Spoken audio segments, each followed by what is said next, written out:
What United can actually spend, more staff being fired, rumour mill rife with new players to fit in with that budget that United have got. It's not all as bad as some would make out. The priority list at Manchester United, a complete contradiction to some members of the media. Everyone guessing and clamouring to be the first to say when Ten Hag is going to get the boot or get the decision that he's actually staying. It's absolute carnage as expected. Rumour mills, silly season, everything you want to know. Former Manchester United staff talking openly that Ten Hag should not be given a chance. Mike Phelan, that being on TalkSport earlier on. Great listen on that one. Great insight into what used to be Manchester United and the changes as it went forward and the way that players have got a lot more power and how the youth system at United has changed in terms of how United treat their young players as well. Great listen on that one. But yeah, guys, we are live. I had a morning off today. I thought, you know what, I'll take a walk down the beach, take myself away from all the football and all of the bollocks, let's be honest, that comes out in the media around this time of year. Come back, kind of did that silly thing, didn't I? I went and checked my phone. You can't help it, can you? You just go and check your phone and bang, bang, bang, bang, bang. There it was, the guessing game again.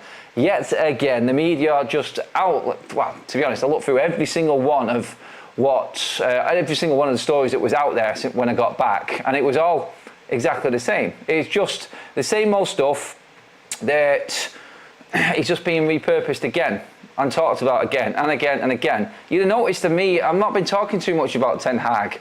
Personally, like, there's nothing to discuss with him. There's nothing going on the pitch, so I'm not really bothered.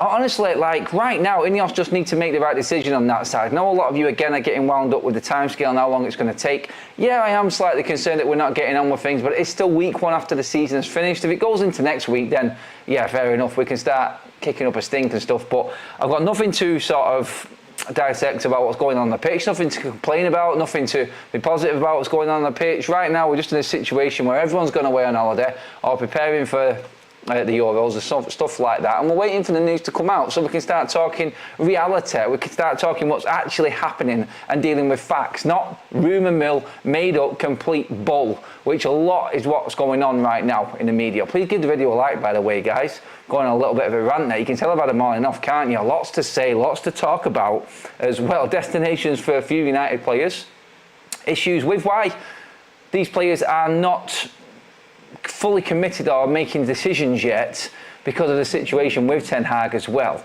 Make sure you hit that subscribe button as well, guys. If you love your content, just straight to the point and not just bringing up absolute garbage. Like, we're talking about a lot of the garbage, but we're talking about our side of it, which is like why Manchester United are not doing a certain thing right now and why we are doing other things right now, i.e. staff, Benny McCarthy being let go, Mike Phelan talking, Manchester United's budget and what's happening. In fact, on the budget side of things, where we can actually start with, like, nobody knows what's going on behind the scenes. Everyone is just putting two and two together and leading for. And you know what? The one that I did see was ESPN, Rob Dawson, talking about Manchester United's finances and how finances are tight to deal with PSR and financial fair play. But money is there for Manchester United to spend. It's not the end of the world. It's like, right, okay, an actual factual piece written out by Rob Dawson from ESPN. Thank God someone's talking absolute sense. Manchester United can spend. We talked about this the other day. Yeah, it's tight and we have to sort of work around things. But the interesting thing also coming out from Rob Dawson was that Manchester United's priorities. Now, you may have heard a certain someone talking on another channel earlier on about timescales, when things are going to happen. I'm telling you now, all it is people guessing and wanting to be the first. They will talk about something else if that timescale doesn't actually come into fruition. We could know tomorrow. My guess is next Monday when the contracts all finish up. That's what I'm doing. Like I said, people just put two and two together and try and make a story out of it. My look at it was, look, everyone's contract renews on June the 1st, and obviously Ten Hag will be into his third year then, so maybe no announcement will come until then. Obviously, it has to work alongside the New York Stock Exchange and everything like that. So, and really, if you are going to make a decision which is going to upset a lot of the fan base, you are going to make it as further away from what was the euphoria of the FA Cup final and beating Manchester City as possible, aren't you? That's how I'm looking at it right now, whereas before I was thinking the longer it goes on, the more it's looking like it's going to stay. Maybe Ineos are looking at it like that and saying, look, well, you know what, maybe we'll just let everything calm down a little bit before we drop this bombshell on a lot of the fan base. So that's how I see that. But in terms of the finances, going back to that again, Manchester United, the players that we're looking at, the players that we know we can and can't afford, the no Galacticos, we talked about the 5 rules that Ineos are bringing in next season for the new manager, whoever it may be. And the one that jumped out at me out of all the reports was like Manchester United are going hell-bent in on a central defender, which we know we're going to need. That is a definite. We can pretty much say that that's going to be Manchester United's first signing. A central midfielder and a forward. The wingers are not seen as a priority right now. That being interesting, because in these same reports about Manchester United actually making a decision by tomorrow on Ten Hag, Elise is in deep conversation with Manchester United, and Manchester United are more advanced than anybody else. But then another report comes out saying the winger's not a priority position for United right now. Who do you believe? Who do you believe? I think the issue that I've got, the only issue I've got right now, and it's not that much because it's only a week after the FA Cup final, I expected Ineos to make a decision. If Ten Hag, and I'll say this now, my opinion again, if Ten Hag had lost and United had lost that game to Manchester City, I'd have think he'd have been gone. I think they're just waiting, personally. I said it needed to happen because I didn't expect United to beat City. I knew we could, but you just don't know what team's going to turn up. The problem you've got right now with players, and there's a lot of news today, and the club have come out and quashed the rumour regarding Altay Bayındır and saying he's not going to Celtic. The rumours are not true. Well, I think Bayındır is obviously looking at the situation with Manchester United, like a few other players will be. When the managerial situation is rectified and we get an announcement regarding Ten Hag staying, Ten Hag going, who the new manager is if Ten Hag goes, then I think a lot of the players then will start making their own decisions. Like Bayındır leaving United, if a new manager comes in, he might have a chance. Because a new manager might come in and look at Onana and go, I can't keep playing this goalkeeper that keeps making mistakes and dropping clangers in games. Yes, he has some wonderful games and he does have some good saves like he has done recently, but the cup final was exactly what Onana's season has been. Luckily for him, we'd scored a couple of goals already, because this is exactly what's happened. Manchester United are in the game, we can't score goals because we don't score a lot of goals, and then Onana has a good game up until that one moment he makes a mistake and we end up losing or drawing or dropping points. Luckily for us, like I said, we had goals in the bag, and Onana's mistake for City's goal didn't look as bad, and no one's talking about it. Thank Christ for that. But Bayındır will look at it and go, if another manager comes in, it might be worth me hanging around. If Ten Hag is still at Manchester United next season, Bayındır has to leave the football club. He has to go, because he's not going to play. Manchester United did everything in their power to get Onana out to AFCON and back as quickly as possible. The private jet and all of that jazz.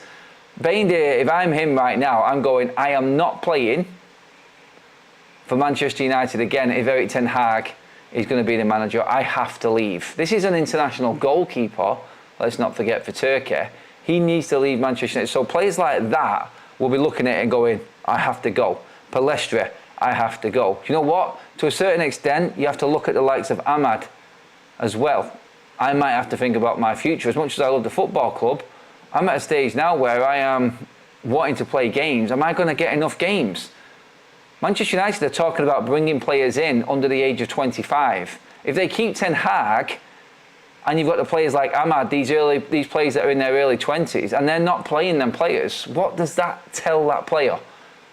It tells them that I am of the profile that Ineos and Manchester United want, but realistically, am I going to get the game time that I need? And if I go past 25 and I've still not managed to get myself in the team, then I'm going to be gone.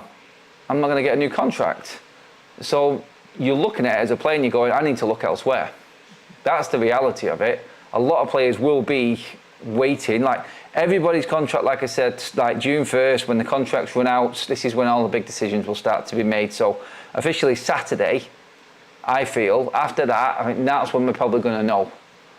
I think Monday morning might be a big day for Manchester United. My guess, and it's a guess, looking at the situation, putting everything together like everyone else does, except they've got more names and they've got some contacts behind them, so everybody listens to them and thinks that that's the be all and end all. But I just look at it and go, Yeah, Monday after the weekend, a week's gone by, contract situations on players are clear, everyone starts to leave. And you know what? I think then Ineos will look at it and go, it's the right time. It's the right time to make this decision and put it out there because they can't wait any longer. The summer is officially upon us, everybody's away, and it's time to start making some big decisions. I can still see it in the chat, people still saying, look, like we need to know what's going on.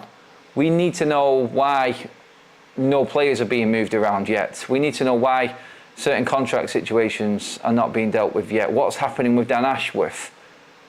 Is Ten Hag staying? Is Ten Hag going? Who is the new manager? Well, luckily for us, and not luckily, and I don't mean it in any, I say this, I don't mean it in any disrespect to McKenna, but I think he's made a fantastic decision in staying at Ipswich. I think that's the exact place where he needs to be. We've seen Chelsea and Maresca now taking that post. So that's Chelsea sorted out for a manager. Ipswich have kept hold of McKenna. So now we know what fish are in the sea and who Manchester United might be fishing for if Ten Hag loses his job. My money is still on Tuchel. It's like everyone was talking this morning regarding Tuchel. There was no need to even talk about it. We know what credentials he's got. We know the situation from before. And again, like I said, all of the clamour from the media and everyone just regurgitating the same old crap that we've already heard. We know that that Tuchel will take that Manchester United job if Ten Hag loses his post. That's, I think, a guarantee. I don't think Pochettino gets ahead of Tuchel. So, and then, again, you then start to talk about all of the players. Everyone who's on the peripheral, everyone who might be an if or a but or a maybe around Manchester United's squad right now. They're all going, hang on a minute, this may change. But then, to counter that, Ineos' new structure kicks in.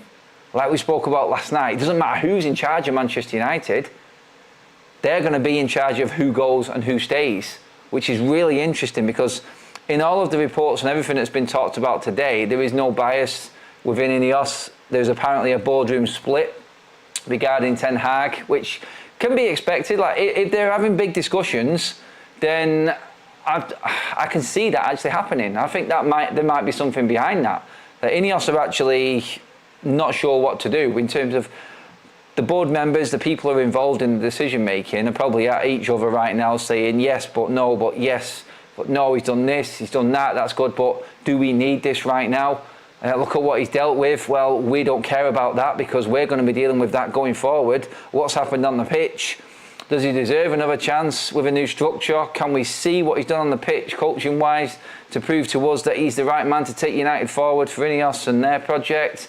There's a lot going on. You can see why there'd be a lot of to and froing. But you know what? Ineos don't really hang around that much. Like a week into the pre-season, pretty much after the cup final, and a decision being made next week, I think he's probably within reason. I think he still will go. That's where I'm at with it. I think Ineos are just waiting until the dust has settled after the FA Cup final. That's my own opinion on that right now. I just think that's where we're at. But Ineos not knowing which way to go, I don't think that's totally true. I think they will have a good idea in the head.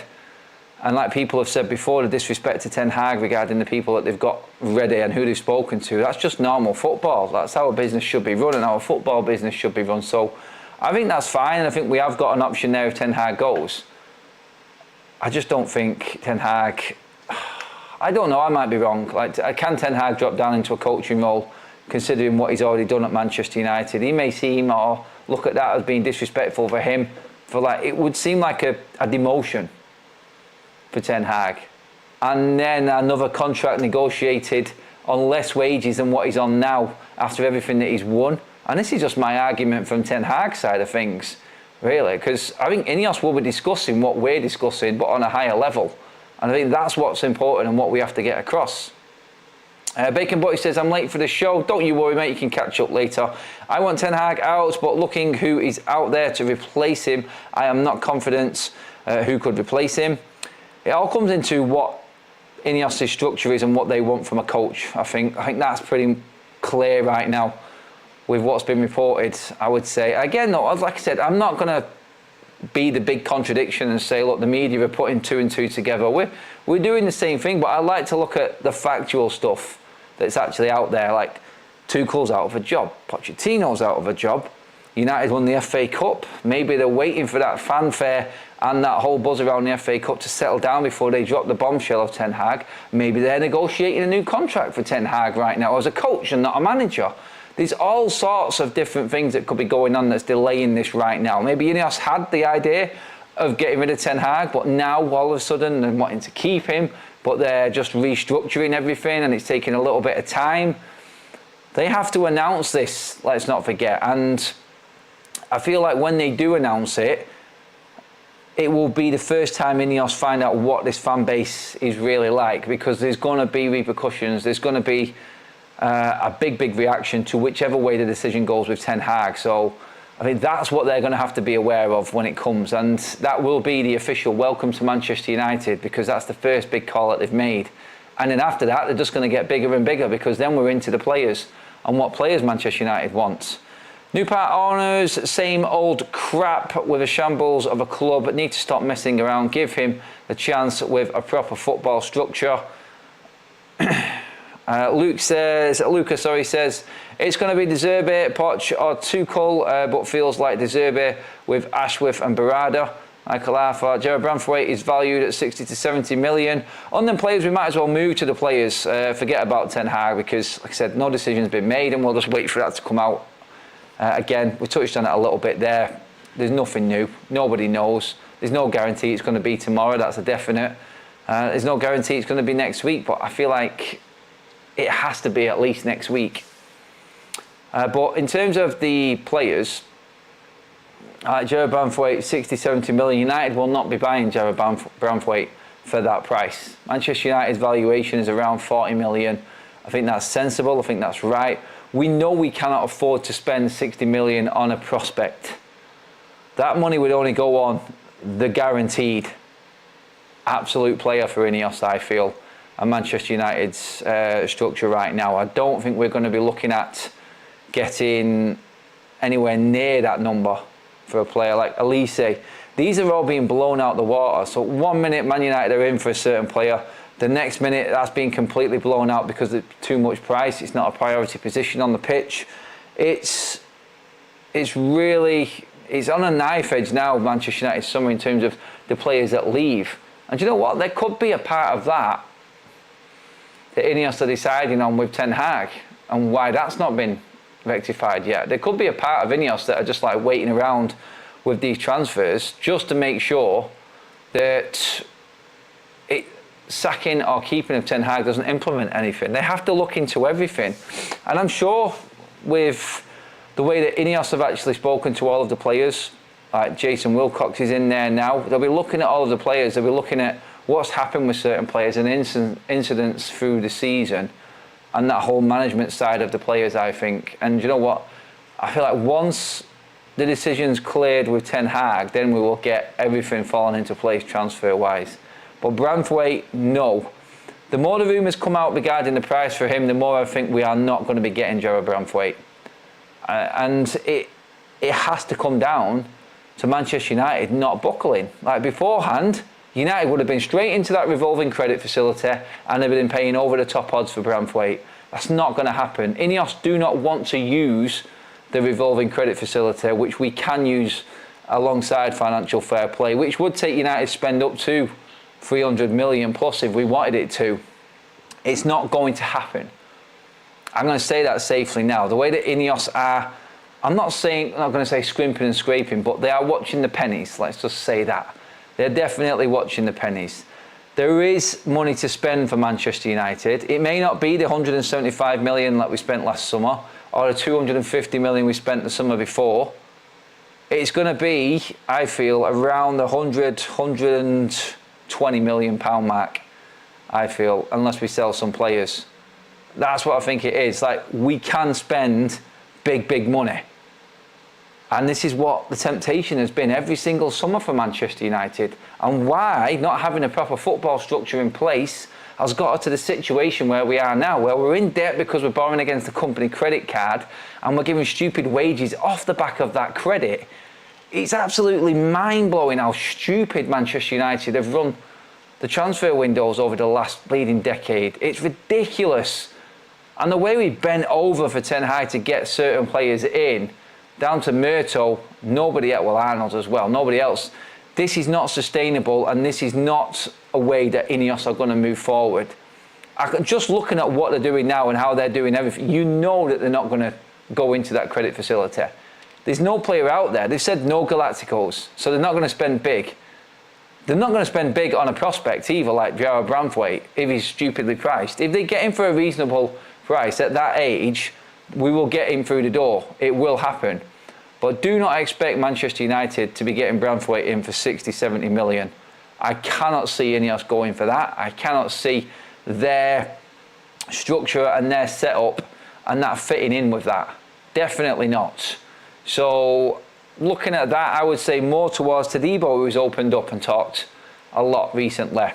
He's not going to answer questions on that, he said in an interview regarding Manchester United. Then you've got Yoro from Lille as well, another league player who Manchester United have been watching.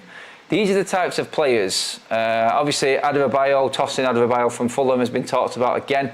Still no confirmation from Newcastle. They were apparently front runners and have promised a lot more than what Manchester United have. But you can just tell when a transfer, and you know what, he may sign. This doesn't mean that he's not going to sign for Newcastle, but the longer you hear about talks with another club and it not going through, and them talks just keep on being talks and talks, it clearly means that the player is looking elsewhere for other offers as well. And you know what? There may be a few players waiting around to see what happens with Manchester United this summer.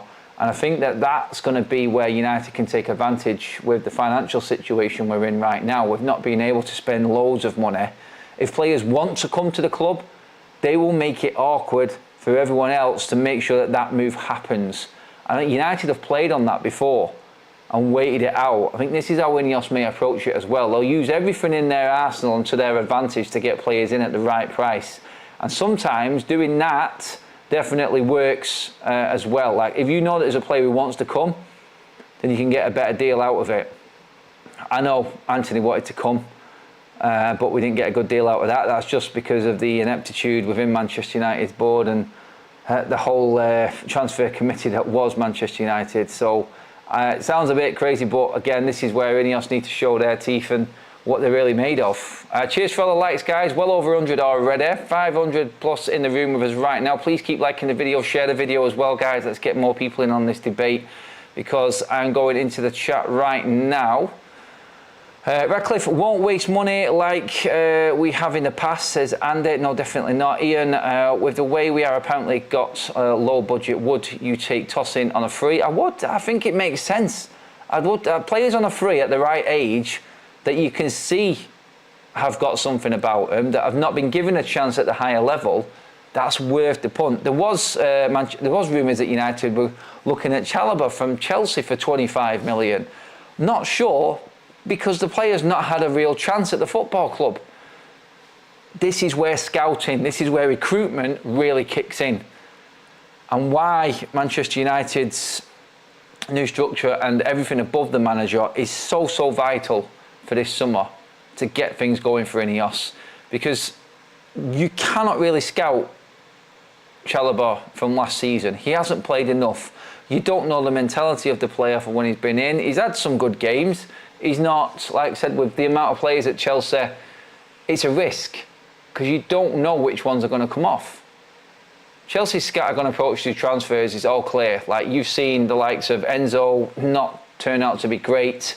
Obviously, they bought Mudryk before Arsenal, offering him more money. These players that Chelsea got that they're looking to offload might not cut it.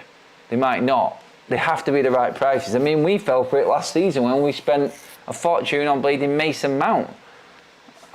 And the fact that we gave him the number 7 shirt and we gave him the world in wages is just another slant on Manchester United. Todibo is an easy win, says Leo. A lot of people would go down the Todibo route. Again though, like I said, like Todibo, sounds like a good deal, but are we just bringing up names for the sake of names? Is he good enough to play for Manchester United? Is he good enough to get us to the Champions League next season? Comes down to people doing their jobs right at the football club. and making sure that they know the character of the player. He looks good because he turned United down last summer. Now that for me is a big plus. Straight away it's like, I'm not ready to go with everything that's going on there. He wasn't promised enough by Manchester United when negotiations were going on last summer.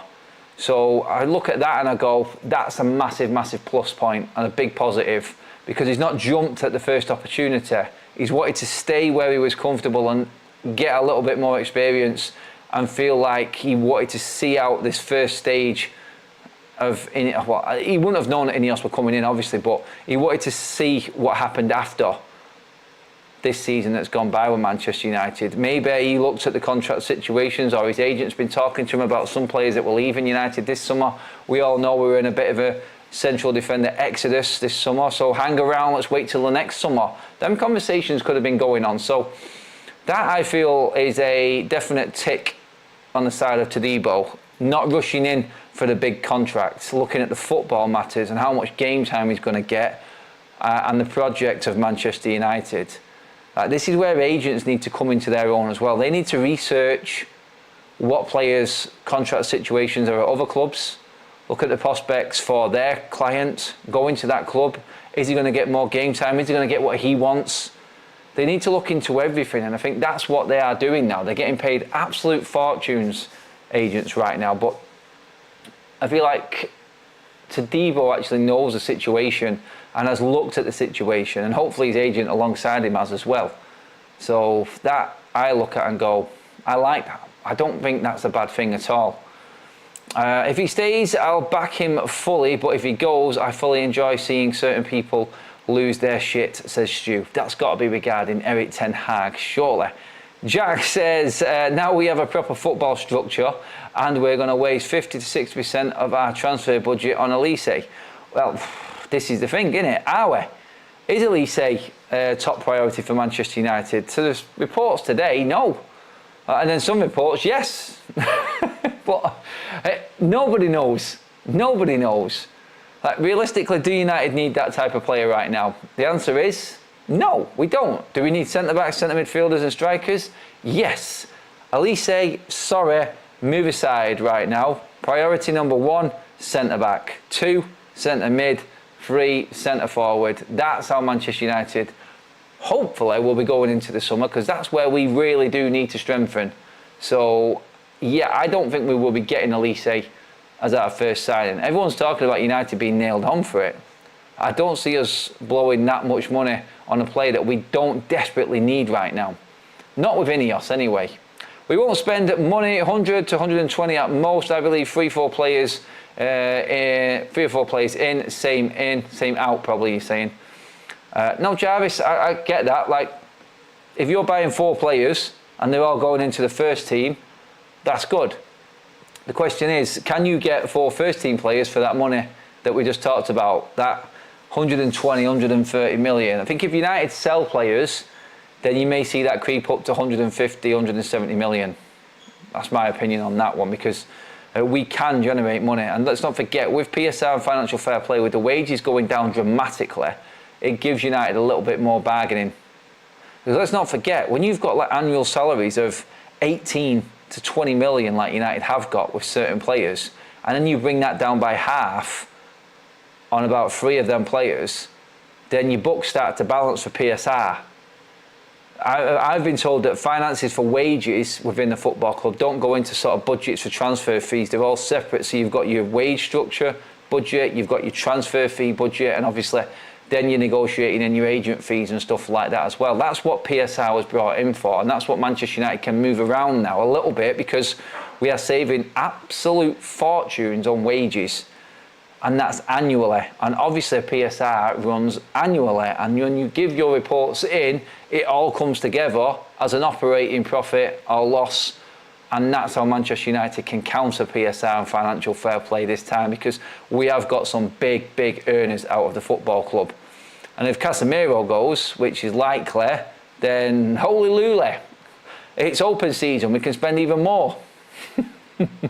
Christine Duffy, Adam, you and everyone else are entitled to their opinion. A few weeks ago, he was 50-50 with some fans. Great result winning the FA Cup, but the rest of the season was not good. Same players will stay. That's Christine saying, if Ten Hag stays, a lot of the other players will stay as well, not necessarily leave. Could be the case. United Muppeteers absolutely convinced Elise will be our first signing. He's been saying it since February, I know. And then you've got reports saying, again, this is what I meant by the media's completely contrasting reports. Who do you trust more? Like the likes of ESPN, the likes of Sky, some of the journalists. Does anybody know? Does anybody know what's going on? 150 likes, smashed, absolutely brilliant, guys. Well over 500. Please keep liking the video. Let's see if we can get that up to 200 before we finish, guys. Come on, Mads, let's get that up there. And everybody share the video as well. And make sure you have it, that subscribe button. I'm on location right now. I'm on holiday, vacation to you Americans or people over the pond that say it that way. But yeah, just taking a break this morning, then coming back to all of these reports today. And just to recap, if you have just joined us, I don't see a result coming tomorrow regarding the Ten Hag situation. My guess, like everybody else is doing, which is guessing, will be next week. Next Monday, and then we will start to see a lot of the players with situations right now at Manchester United and at other clubs making decisions on whether they come, stay, whatever it may be player-wise, and the agents will be all over this as well. Funnily enough, I think it's the agents that actually know what's going on, and when you get leaks coming out of the football club, it usually comes from an agent telling an upset player, or a player that's been upset that's already been told by his agent that Ten Hag is going, and then that being leaked out to the media, and that's when we get the stories that we get on social media and everything like that and online. So the agents do know a lot of what's going on, because let's be honest, like, they were signed by a certain manager, so they will need to know what's happening if that manager is going to stay and what's happening with their client at the football club. So that I look at as the more realistic look on how football is run and where the news comes from and how much power agents have got. This is why they're paid so much as well, because they won't be allowed to say so much either. I'm not saying they're being gagged and stuff like that and paid not to say, but they get a lot of money from football clubs, so there's probably a bit of power within them football clubs to say to agents, look, what can and can't be said regarding news that's coming out of a football club. So I think that's a realistic look on how football works as well. Again, not dead cert, not dead right, but this is what we are. We're a fan channel and we're giving fan opinions, and we're guessing a lot of the time as to what might happen. Going off what's being reported, it sounds like a lot of the media are just guessing as well. So yeah, until certain accounts come out with concrete news, we can only discuss whether that, if it does happen, what they report would be good or bad for the football club. And as fans, let's give our opinions, like Mr Dacia Sandero has done. That's a tongue-twisting name, which I always... Yeah, thanks for that one. Hi Adam, I like Elise, but that is a luxury player.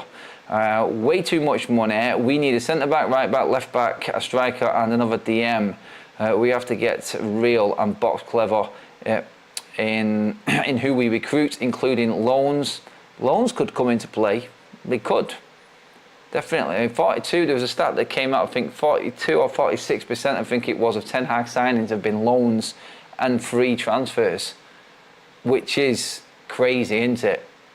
Considering it's Manchester United. He's had a lot of players, but he's also had a lot of freebies. United make first signing in August or something like that, says Dwayne. Hopefully not. We don't need wingers, says Graham Richardson. No, I agree right now, we don't. Priorities are elsewhere. My windows are open now, says Bacon Butter. Lovely jubbly, don't know what that means. Could be Saturday after the Champions League final, Adam, in terms of a decision, Jake. Possibly. It could happen on the day. It could happen before the Champions League final. By the way, members, I will be doing a watch-along on TIFO from here on the resort, actually, for the Champions League final, so make sure you're tuned in for that. I will drop a members video probably tomorrow just to confirm what's actually going on with that one, guys. Getting through a few more of your comments right now. We need a new spine, centre-back, central defensive midfielder and striker and left-back, says Richie. Left-back's an interesting one. Alvaro's definitely confirmed as going to Benfica. And Malacia's back in training, hopefully for pre-season. We don't know what's going on with Luke Shaw. Neither are fully reliable. Do we have to invest in left back? There's a lot of talk about certain fullbacks coming to Manchester United alongside the players we really need, but still, like, if United make the right signings in, excuse me, in the positions we need, any funds left over. So for instance, I'll ask you guys now in the chat: centre back, centre mid, and centre forward get bought, one in each position. Some would argue we need more than that in each position, but what other position then would you go to if we had money left? Where would you spend that money? What position? If we did strengthen the spine of the side, where would you go with that extra money? What's more important for Manchester United? Got this one. Thank you. Kaz is just trying to look after me while I'm working on holiday.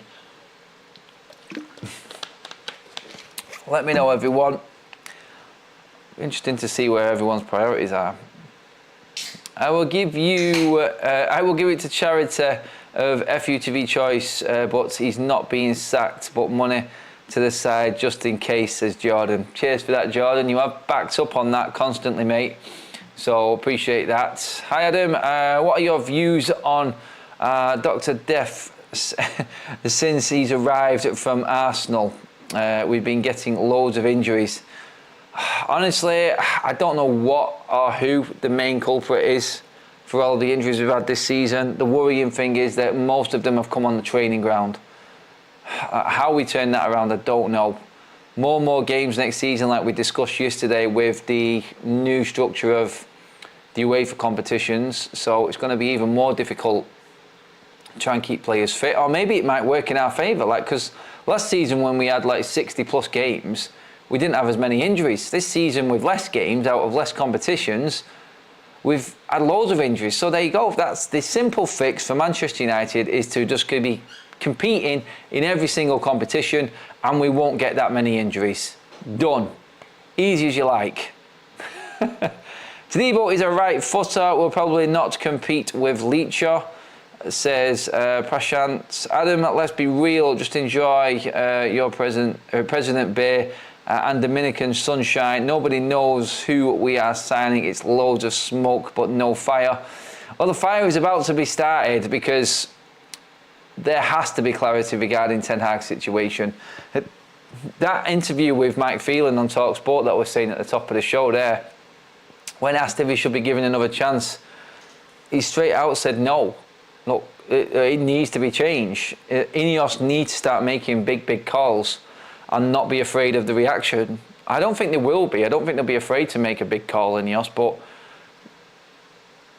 it is now coming to that stage. Like, when we get past the Champions League, we're into June, there will be some news and an update regarding Ten Hag. There has to be. And I think it will be a case of everything moving and falling into place then with players. Well, you would hope it would. You would hope it is anyway. But yeah, like, Ben McCarthy's been let go now. Another member of staff that's got the axe from Ineos. They are cutting absolutely every single corner that they possibly can. They are chopping away at Manchester United bit by bit. And there is just that one, the root, the main source, which is the manager, that hasn't been done now. Like, the coaching staff have just been diminished. Like, they've just cut through him. Like, we didn't replace Ramsey mid-season.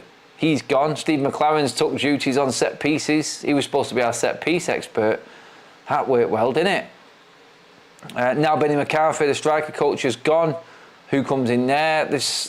It just looks like everything that Ten Hag had is being taken away, and there's only one more piece that needs removing. And obviously it is Ten Hag, but there is probably debate going on behind the scenes, like we discussed earlier on, regarding Ten Hag. Some will want him to stay because it's an easier option, I feel, with everything else going on. I think it would be stupid to do that because it's not for the right reasons. But I still go back to it. Is it going to be easier for Ineos to actually work with a new manager than it will Ten Hag? I think it'll be easier for them if they got a new manager, because they can just set all the new rules out. They don't have to change anything what Ten Hag had before, and it just all rolls into what they want. Fresh start, right down from top to bottom. I think the only one that anyone's really concerned about right now, though, is the playing staff. And this is why people are pushing for Ten Hag, because I think it only happens once Ten Hag has been announced. We'll end up signing 2 or 3 on freebies. We need more strength in depth. Erik Ten Hag said that himself. Because everyone keeps getting bleeding injured. What's the point of keeping Erik Ten Hag if he's on 1 year left? If he does well, he has no more contracts. If he don't, it's a waste. Rasmus Garnacho, Manu Dalot, Ahmad, Martinez, and Bruno, safe to rest. Safe, the rest can go for me. Personally, I'd kick Anana out and get a new goalkeeper. You know what I mean? Like we said before, Bayindir's situation comes to the fore with Ten Hag stays, because I think he'll be going straight away. What's the latest with a conflict between Nice and Man United in Europa spots? No real update that I know of just yet, but the deadline apparently is Monday for that, so I think it will be rectified and sorted out for reasons what we said yesterday. I just don't think UEFA are going to kick United out of one of their competitions, because United will make the Europa League a lot better than what it actually is. Just them being in it for one is more of a draw for people to watch it. I trust Erik Ten Hag with youngsters. He's proved that with Manu, Garnacho, Højlund and a few others might be ready to step up. But again, Ineos are looking into that. Richie has a bit of an issue overplaying the youngsters because of all the injuries on the training ground.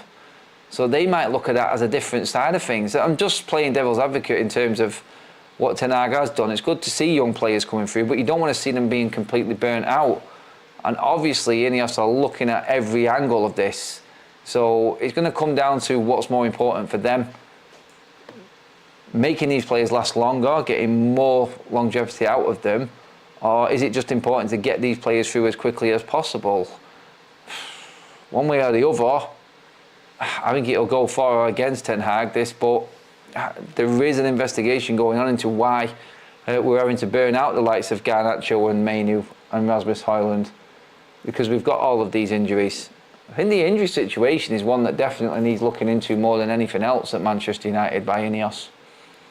Guys, that pretty much sums everything up. We are pretty much up to date. Thank you for joining us. Thank you for all of your contributions, all of your chats coming in. Make sure you give the video a like. We're just about to hit the 200 mark. If you could do that, that'd be fantastic before we finish up. I'm going to get back out, go get some lunch, chill out for a bit. If anything else does break, I'll be all over it, guys, as always. Thank you for joining us. Cheers for all of the well wishes as well. I will go and get another drink, guys. That's a definite. Try and chill out, ready before what's going to be a pretty busy weekend, I think, rumour-wise anyway. But yeah, that's it, guys. Thanks for tuning in.